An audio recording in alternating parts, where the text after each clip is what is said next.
Exactly 1 year ago tonight, New York State recorded its first confirmed case of coronavirus, beginning a public health crisis that made Governor Cuomo a national star.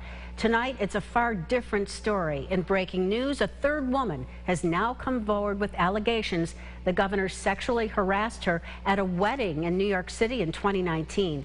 The allegations follow claims by two other women, both former aides to the governor, that he harassed them on the job. Today, the New York State Attorney General began the investigation into Cuomo's actions. Last night, the governor released a statement saying he often teased and bantered with people in his office and that he never intended to do harm. Some of his fiercest critics want him to resign. That's not an apology. He seemed to be saying, oh, I was just kidding around. You know, sexual harassment is not funny.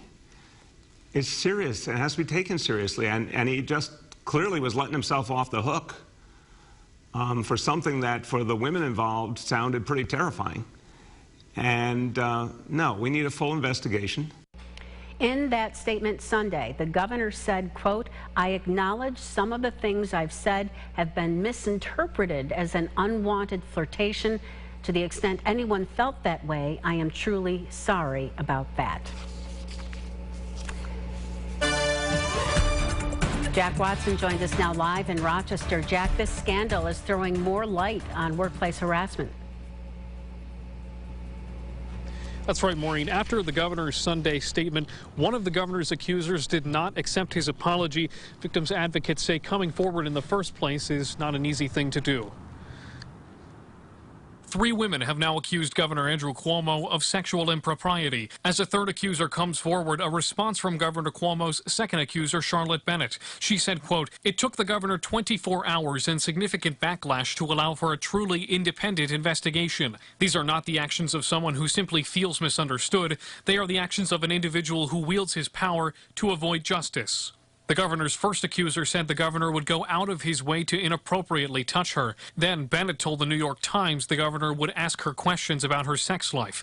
The governor denies he inappropriately touched anyone, and in a Sunday statement said his jokes may have been misinterpreted as unwanted flirtation. Coming forward is a very, very difficult thing to do. At Resolve Greater Rochester, interim CEO Mary Whittier says victims of harassment by high-profile figures face huge challenges if they decide to go public with their accusations.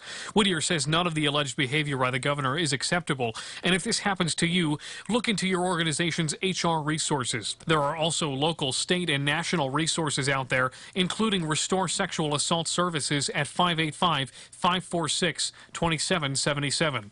If something like this has ever happened to you, whether it's personally in the workplace, whether it's sexual abuse, sexual assault, domestic violence, intimate partner violence, sexual harassment, you are not alone.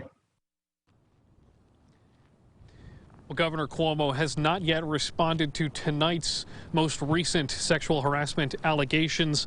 To date, the governor has not yet made a public appearance since those weekend accusations came out. Live in Rochester, Jack Watson, News 8. All right, Jack, thank you. We are getting some reaction tonight to the latest allegations. New York State Senator Jeremy Clooney responding tonight to them. He said in part, quote, this is not playful teasing, but disturbing and defensive conduct. Our democracy demands we hold our elected officials to the highest ethical standards, and these allegations are in clear violation of those standards. I call for an expedited investigation by the Attorney General.